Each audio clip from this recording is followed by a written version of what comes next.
Estamos hoje com a professora Ana Pita, que tem uma atuação como militante, como gestora e como teórica do movimento da reforma psiquiátrica do Brasil, desde o seu início até os dias atuais. Boa tarde, professora. Nós gostaríamos que a senhora, ao se apresentar, começasse a contar a sua trajetória, de militância, de participação, desde o início da sua formação acadêmica em medicina, passando pela rede de alternativas à psiquiatria e nos dando o seu depoimento, a sua história de vida e a sua análise atual desse movimento. Bem-vinda. Obrigada. Vamos tentar, Eu sou uma geração 68 típica. Fiz 18 anos em 1968.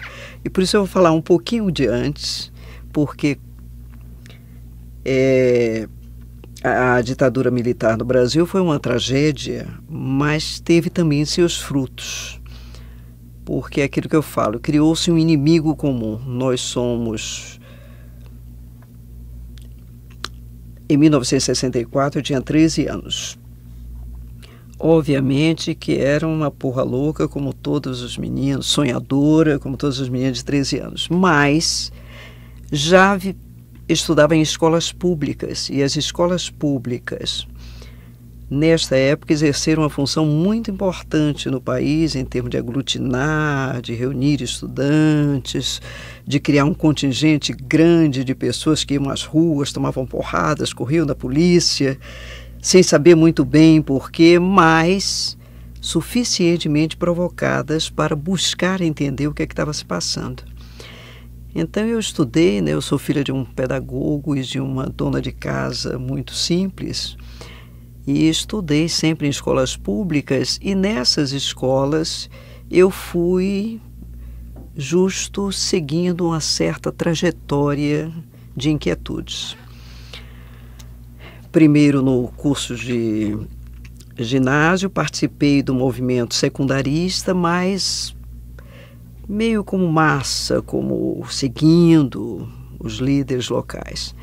Mas no colegial, eu entrei para o Colégio Central da Bahia, que foi uma escola de militância política de muita gente.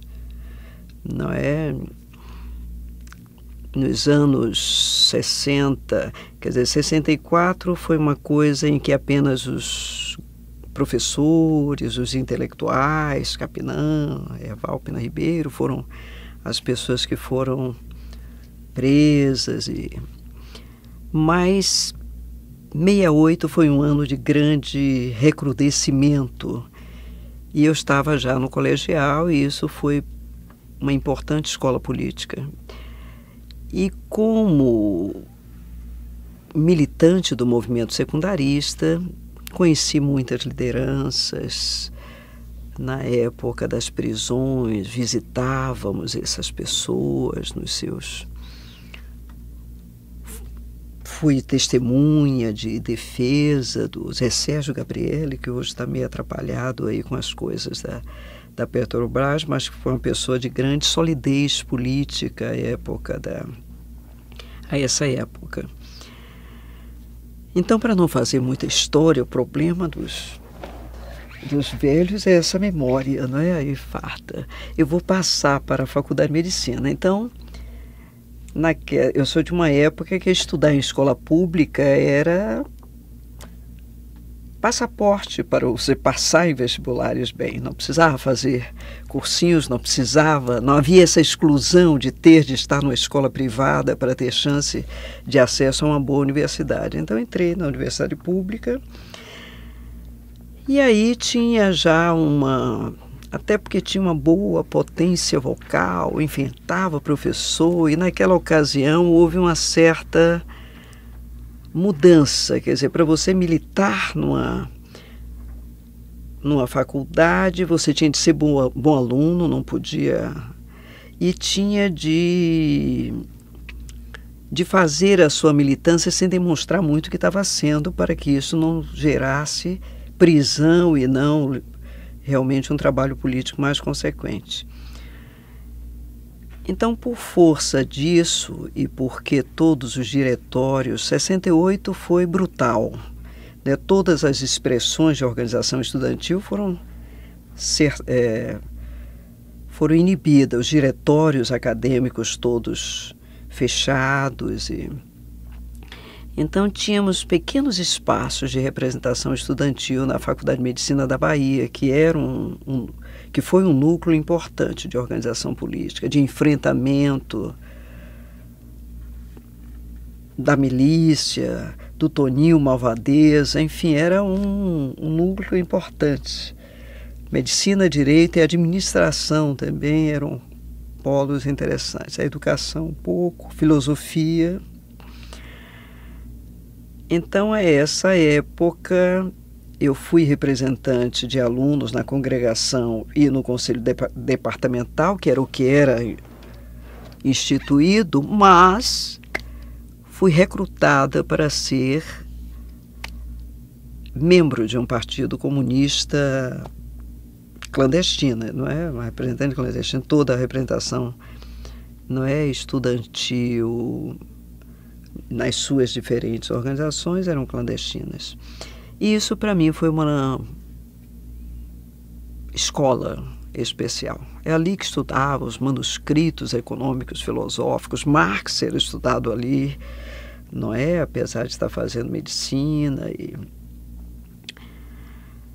E também tive já interesses para o trabalho acadêmico na universidade.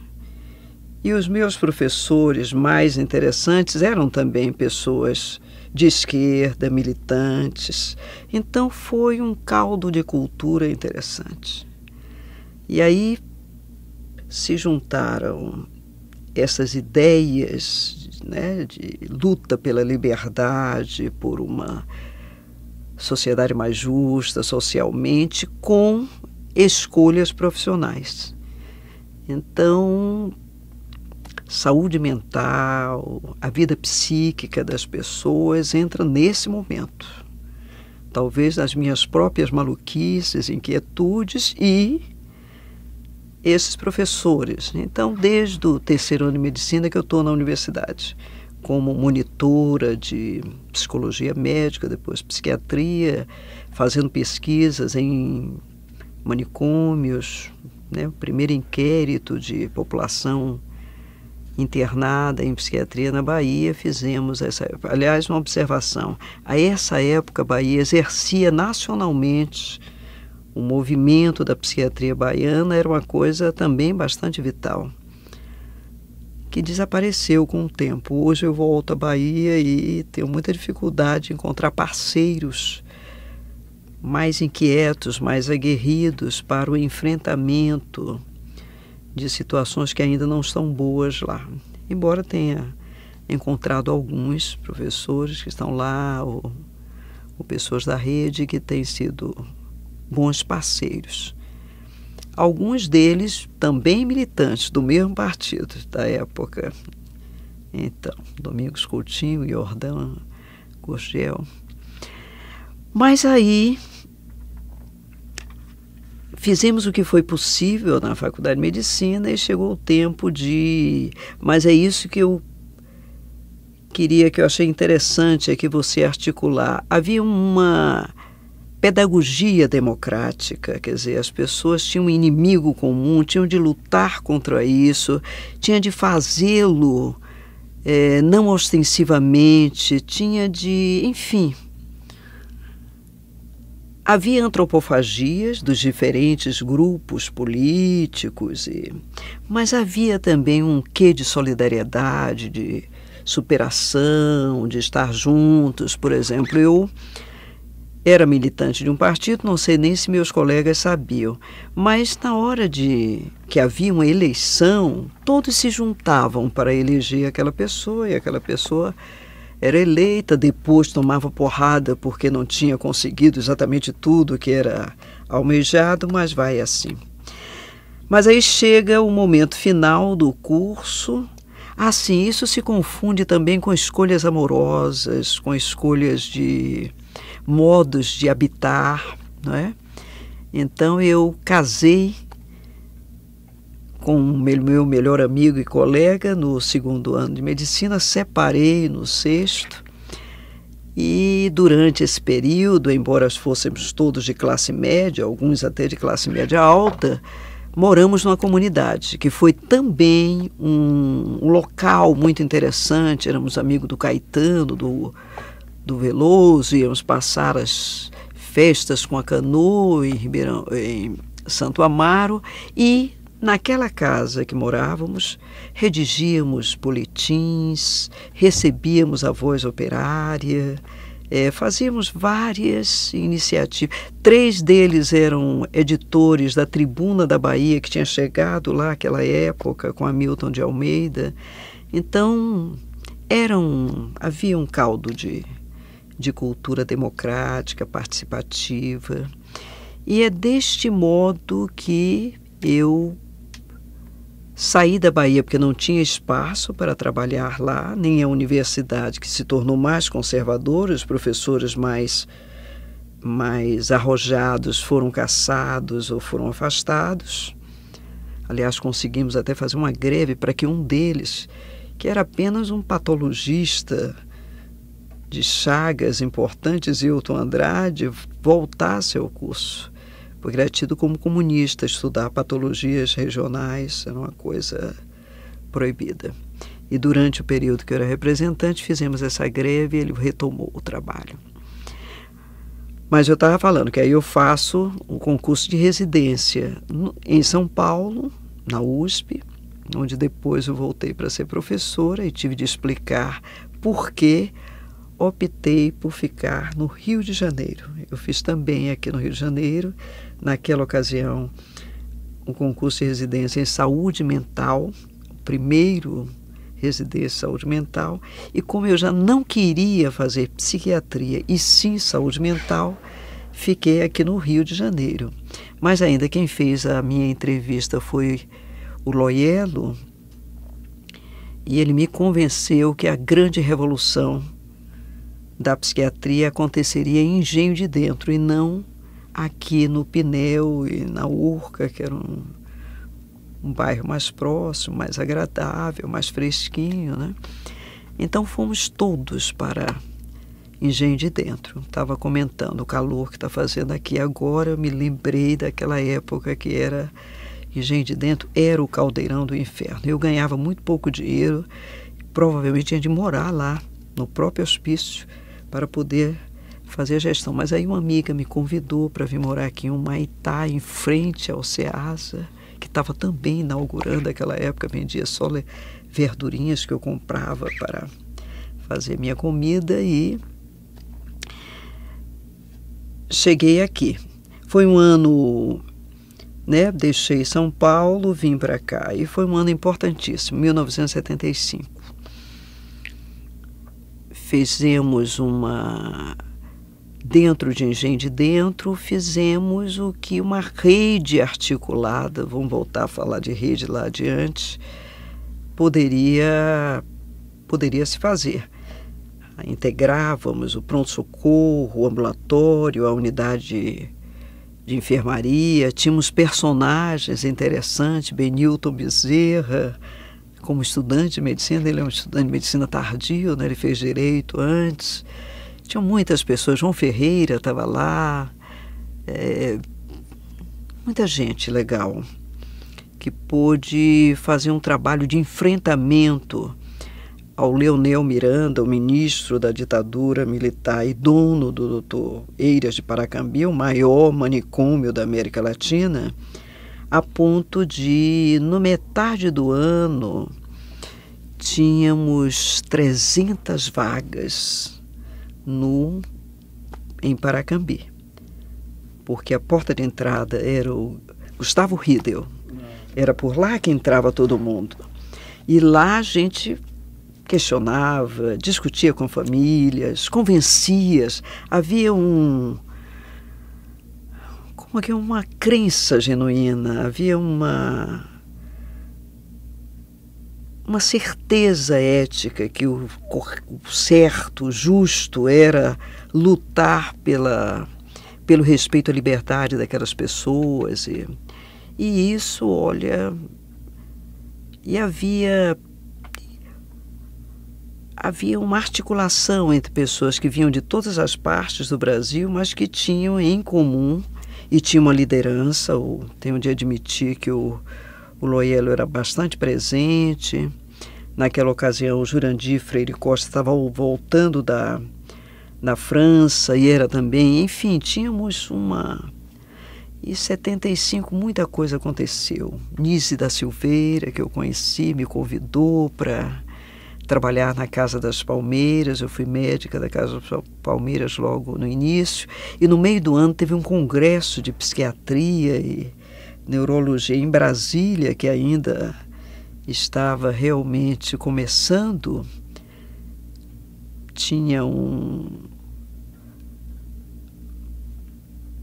terra vermelha, o que me chama mais atenção, mas a Nise, eu me lembro que ela me mandou para casa de um sobrinho dela, um fotógrafo fez um belíssimo painel, um conjunto de painéis, e fizemos um maior sucesso lá nesse congresso, apresentando o trabalho da Casa das Palmeiras. Quem presidia a mesa que nós apresentamos, eu fui com uma porta-voz, Luiz Cerqueira. Aí você vê que iam convergindo várias pessoas, não é? Com interesses comuns, e é assim que vai entrando neste hall Paulo Amarante, Pedro Gabriel, Joel Birman, Jurandir, o pessoal lá da colônia Juliano Moreira, que estava também fazendo trabalhos interessantes. Enfim, fomos nos juntando. E aí foi muito importante as visitas que recebemos à ocasião. Não é? Félix Catarri, Robert Castel, que esteve aqui muitas vezes, o próprio Franco Basaglia, que nos visitou aqui em São Paulo, em Minas. Enfim, você vai querer que eu fale sobre a rede de alternativas. Eu tenho a impressão que essa rede de contatos, de interesses comuns, de luta política, ela vai se constituindo dessa forma meio anárquica, espontânea, não é?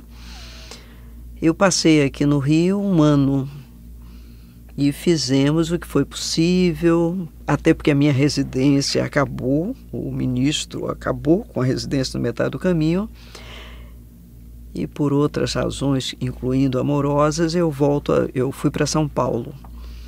E em São Paulo, 1975, é quando eu conheço Franco Basaglia. 75, 76, ele vai nos visitar, mas mantivemos esse contato, esses namoros aqui em Rio de Janeiro, a USP, a INSP. Isso foi... Eu acho que é como eu vejo a constituição do movimento da luta antimanicomial. Quer dizer, havia uma marca comum de luta. Somos contra o manicômio. Havia uma marca comum que era a defesa da liberdade, cuidar em liberdade. Isso aí era o que nos unia, sem grandes clarezas, não é? Havia alguma, mas eu também não me lembro daquela época de grandes rivalidades. Estávamos muito absorvidos Ao chegar em São Paulo, eu ainda era militante clandestina todo o tempo. Fui recebida por Davi Capistrano, que era membro do mesmo partido. Gastão Wagner era da minha célula, me recebeu. Então, Aparecida Pimenta, o meu departamento era um antro chefiados por um mulato baiano e comunista, Guilherme Rodrigues da Silva, que deu...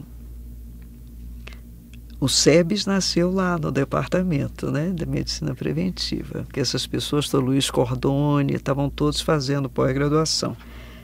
Davi Capistrano, Rubem... Naumar é mais mocinho. E Naumar demorou muito para... para ter uma ação política. Ele tem uma ação política importante no mundo acadêmico, mas nessa época ele não participava desta. Teve uma ação num desses hospitais privados que a gente brigou lá na Bahia, mas depois ele já foi fazer epidemiologia nos Estados Unidos e, enfim, hoje eu vejo a luta dele como uma luta importante, mas não poderia estar incluindo nesse momento, não. Agora, já em São Paulo, encontrar Sueli Ronick, o José Augusto Guilhom de Albuquerque, me faz encontrar rede de alternativas à psiquiatria. Aí já estamos pelo ano de 78, 79, que é quando também acontecem aqui no Brasil encontros importantes, como o congresso aqui de psicanálise, grupos e instituições. Teve também a Ápia, que trabalhava com infância e adolescência, onde muita gente importante para o movimento chegou até aqui. E daqui também, nomes como Jurandir, Freire Costa, Joel Birman, né, escreveram no congresso da Ápia, inicialmente. E é também quando jovens como Paulo, lá em São Paulo, Jairo Goldberg, enfim, havia uma rede no sentido até mais moderno, sabe, de encontros, afastamentos, encontros e afastamentos, e tudo isso culminou neste encontro com um convite para participarmos no México, em Cuernavaca, da rede de alternativas à psiquiatria no ano de 80. 79, no encontro aqui no Congresso de Minas Gerais, o Basaglia esteve com a gente. Já estava doente, sentia muita dor de cabeça, mas não tinha certeza se já estava diagnosticado com o tumor cerebral que o matou, né, que o levou. Mas ele esteve com a gente. E aí fizemos encontros em Minas Gerais durante 2 anos. Foi um certo cenário importante da reforma psiquiátrica, tanto em Belo Horizonte quanto em Barbacena.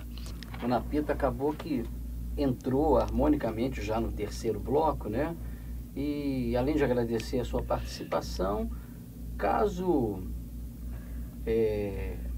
nesse novo caldo de cultura que se forma, que está aí, nesse cenário que está mais ou menos montado, né? Nessa expectativa de autonomia dos atores sociais, né?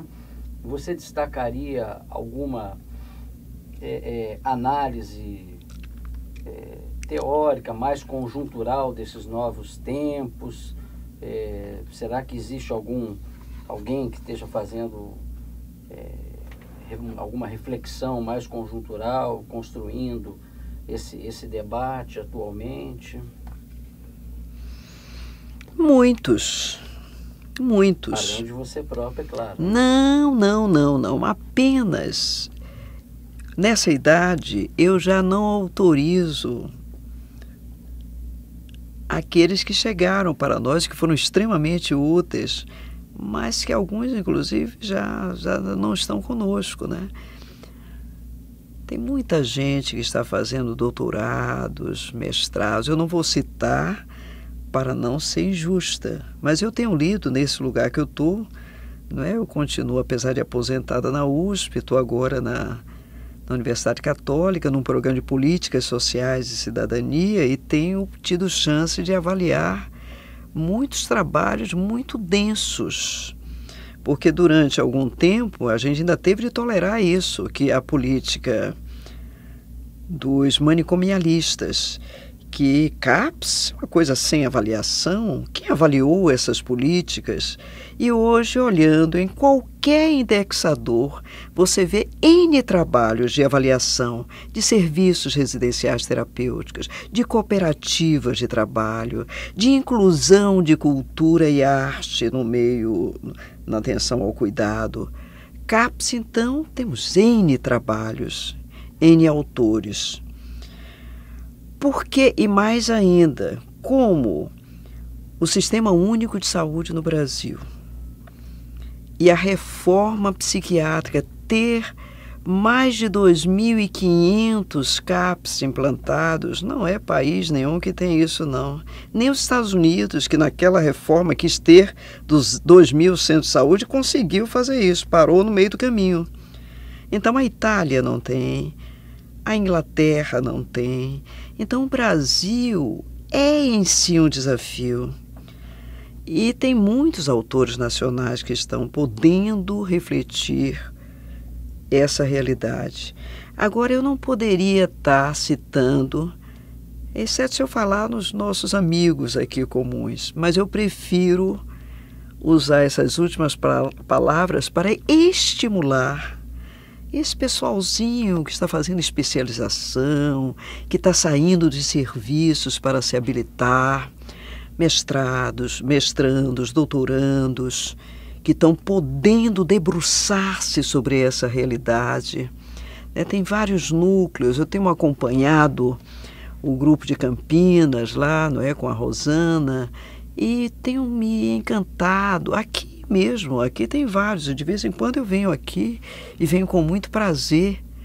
A Áudria, preciso ver aqui o trabalho da minha amiga aqui da comunicação, acabo de olhar a Leandra fazendo um trabalho sobre literatura, expressões, né? Trabalhando, integrando pessoas que estiveram muito distantes. Né? Todo mundo fala do alienista, de Machado de Assis, cita como o nosso teórico tupiniquim, mas a gente nunca teve a ousadia de juntar isso com cuidado concreto que se faz às pessoas. Por quê? Porque, de algum modo, nós estávamos amordaçados por uma academia formal que colocava como científico apenas aquilo que obedecia meia dúzia de quadrados. Ou você que está me entrevistando, que eu acabo de saber que é da área de antropologia, quanto... Né? Os antropólogos, os sociólogos, não é? Têm trazido de elementos inovadores para enxergarmos a loucura e esses novos lugares que os loucos ocupam como cenários de instigação teórica. Estava vendo uma coisa bonita, até cliquei aí na minha rede social, Deleuze falando quantos traços da loucura são realmente disruptores, inovadores. Então, quer os clássicos, e aí Deleuze, Guattari, essas pessoas ainda são absolutamente interessantes para a nossa leitura, mas eu acho mais instigantes que isso, é o modo como o Brasil está produzindo uma cultura manicomial reflexiva de boa qualidade, através desses novos atores também no campo teórico, no campo acadêmico. E cabe a gente estar atenta para valorizá-los. Então, novamente, muito obrigado, em nome do projeto Memória da Reforma Psiquiátrica.